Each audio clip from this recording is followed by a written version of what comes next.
Cary Harrison with you, and this is Rethinking Heroes, rethinkingheroes.com. Now and then we look back at history to understand where we got to today and also look at the heroes, many of whom still remain nameless, but went through large things, giant pieces of history that some of us might not even really know about. And I'm talking about the USS Liberty, an American battleship that was fired upon by Israeli planes in 1967 during the Vietnam War. But wait a minute, Vietnam War? Why was a battleship fired on by Israeli planes? And when it was, it turns out the Defense Department told us to more or less stand down and not respond, meaning a further attack, which happened later by torpedoes to the same battleship, killing 34, wounding 174 out of a crew of only 294. And there was an objective. What was that objective? Well, we have a surviving crew member today, very bravely joining us right now. His name is Phil Turney, surviving crew member of the USS Liberty, attacked during the Vietnam War in 1967 by, as I said, Israeli fighter jets, killing 34, wounding 174 out of a crew of 294. Lots of numbers to remember, sufficient to say most. So he's lucky to be alive and braver and luckier to be here to tell us about it today. I want to welcome you to Rethinking Heroes, Phil Turney. Well, thank you. I appreciate that, Cary. And I do want to emphasize our ship was not a battleship. It was an auxiliary ship, which means very little armament. All the armament we had was 450 caliber machine guns. And that was it. And they were taken out on the first pass. So just to understand, and we'll get to what happened, but you're off the coast of Egypt. This is the Vietnam War. The Israelis are about to, or they are in the process of their 6-day war where they're going to take over Syria. You probably knew about that because let's face it, it's a U.S. ship. You can monitor the flaps of bird wings 1,000 miles away. They may not have wanted you to know. No, they didn't. But there is a more sinister plot to this story to sink our ship. That plot is, Cary, to sink our ship fast, blame it on Nasser, and that would have brought the U.S. into a war with Nasser and the Soviet Union. We were only minutes away from a World War III if our ship goes down. When they found out our ship wasn't going down, they apologized and said it was mistaken identity, which is a flat out lie. They knew exactly who we were. We were surveilled that morning and the day before that by airplanes with the Star of David on them, waving their wings, acknowledging us as an American ship and friendly with our flag flying. And on their war table, they knew we were an American ship and attacked us anyway.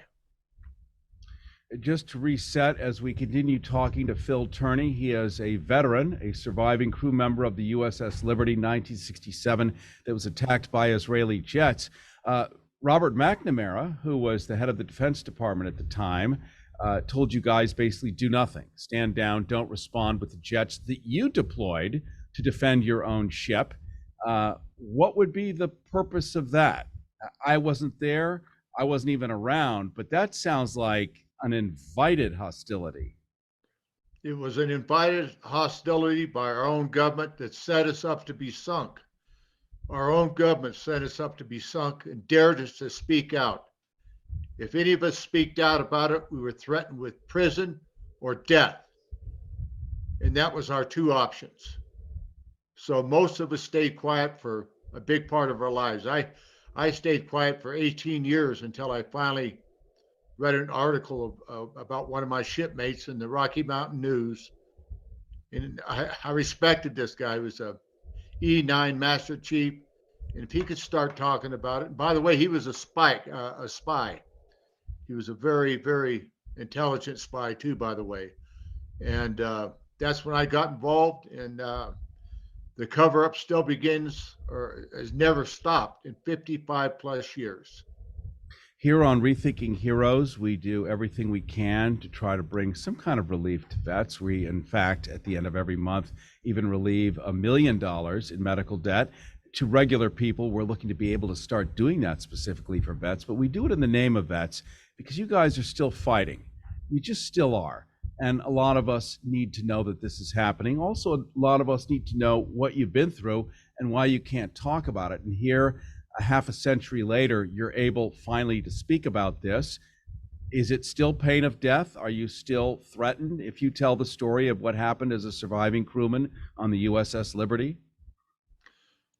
Yes, we've had threats. I've had personal threats to me and my wife when I was in San Diego several years back, 3 or 4 years back, by a Mossad agent reminding me again what they can do to me. My wife was right there, and the security had to take us out of the hotel, take us up to our hotel rooms for security, because he told me, remember what we told you we were going to do to you? And he meant it. So yeah, I've been threatened. My other shipmates have been threatened. Everything we do to tell the truth is covered up, even by our own Congress. Every president since LBJ, that snake that almost destroyed our country, getting us into a World War III, and untold people would have been slaughtered that day. Millions and the millions of people if our ship goes down. This country needs to know about it. This country needs to know our government is crooked. It was crooked then, and it's still crooked. It's important to get these angles out from veterans. We try to get all points of view, all histories, all experiences out from veterans. We don't whitewash it, clean it up, make it all delicate. So your story has as much weight as anyone else's story. And I just want you to hear that, because a lot of people will resonate this, civilians especially, who wonder what's going on in their names, sending you out to risk your life, and things like this happen. This has gone on since Trojan horses, gone on since Alexander the Great. We just don't expect it on our, I guess, out of our own military. McNamara has a long history of being a sort of a Dr. Strangelove. And here now is evidence from you, one of the few survivors of the USS Liberty in 1967, where 34 were killed, 174 wounded out of a crew not much larger than that. How were you able to survive on that ship after being attacked by Israeli planes on purpose, as we find out? Through good leadership, good captain, a good crew, and more than that, the grace of God. Jesus Christ saved us that day. Nobody else come to help us but the good Lord. And he's still helping us right now. That's why we're still doing this. My shipmates aren't dead yet. We're going to do this till the last man standing, because America deserves to know the truth. We never want this to happen again. Never, to any service member or any civilian. Civilians would have been one of the biggest loss of life in American history and world history, for that matter. This was bad. And I know you've seen Sacrificing Liberty. Which is your new documentary, by the way, and it's free and available on YouTube. And we'll have a link for that on rethinkingheroes.com.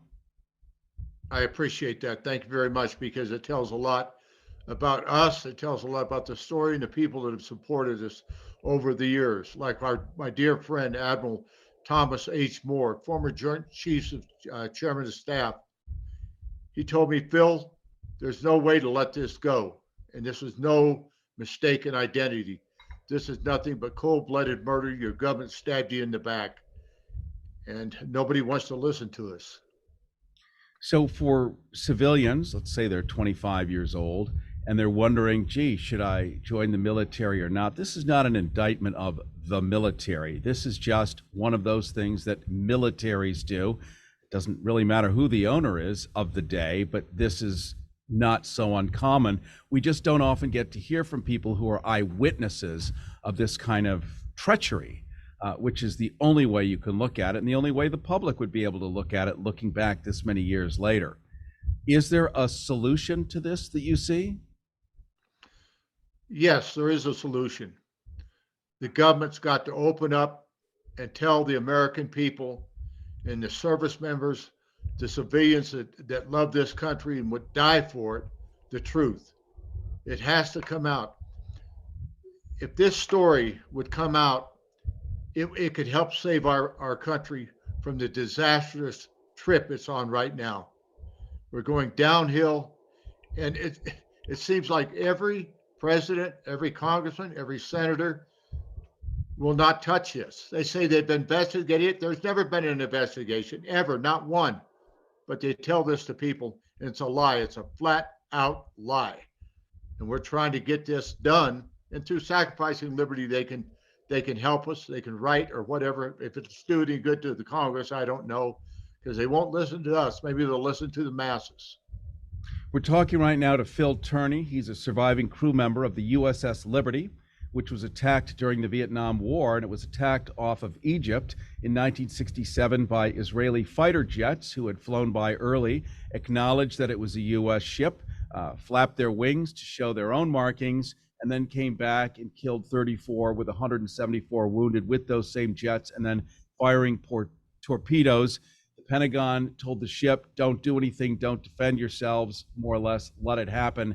And so we're lucky to have Phil Turney, a survivor who has been threatened with penalty of death for even talking about this in public, because, of course, it does hearken in a way to the Gulf of Tonkin incident, which I learned about in history books, and that was the closest I ever got to a false flag operation. And that was the only one ever published in any history book I ever touched.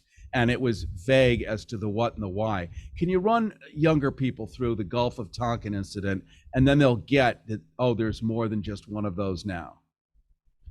It's funny you brought that up. You know your research. The USS Maddox, DD 731. Interesting enough, after I got out of the Navy for a couple of years and went back in. I wasn't working. It was a bad time back then. And I went back in. Guess what ship I got sent to? USS Maddox, DD 731.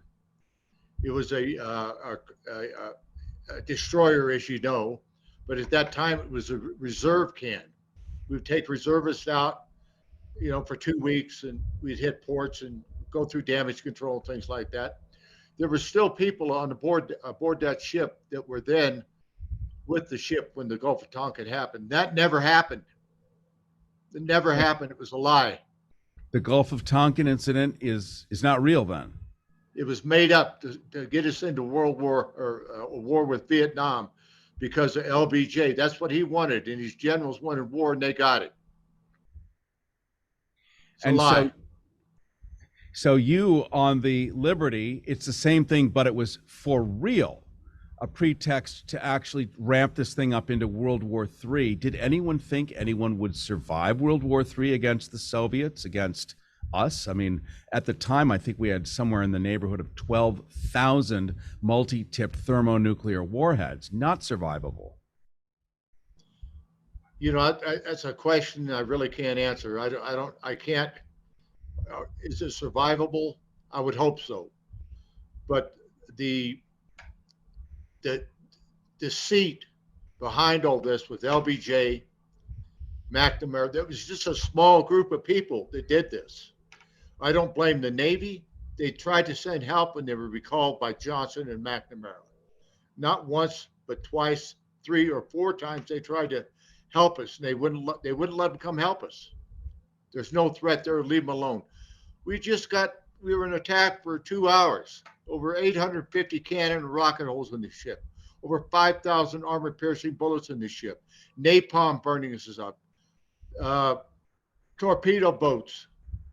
And then they sent helicopters over to finish the job with the Marines in it. Israeli Marines to finish us off. And all of a sudden they just took off because the gig was up. They already admitted that they attacked an American ship, and they told us to leave them alone, leave the ship. But that was the last straw there. They wanted to get on the ship, kill the rest of it, scuttle the ship. No survivors were to be taken. In fact, Johnson said, I don't give a damn if every sailor on that ship dies. I will not embarrass my ally, Israel. Well, this is such an eye-opener for entire generations who don't have access to this information. Let's understand why it is not published. It is not out there. It is not in the history books. It's not on the NBC Nightly News. It's not a CNN weekend story. It is not a story, but it is a major story, as major as anything during the Civil War, during the Revolutionary War, because it's a pivot point, an inflection point potentially that could have caused a global conflict.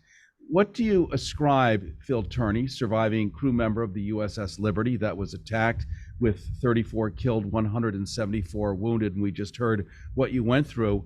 What do you ascribe to why it didn't go completely south, and then we wouldn't even be here today to talk? Was it your brave captain? I believe his name was McGonigal.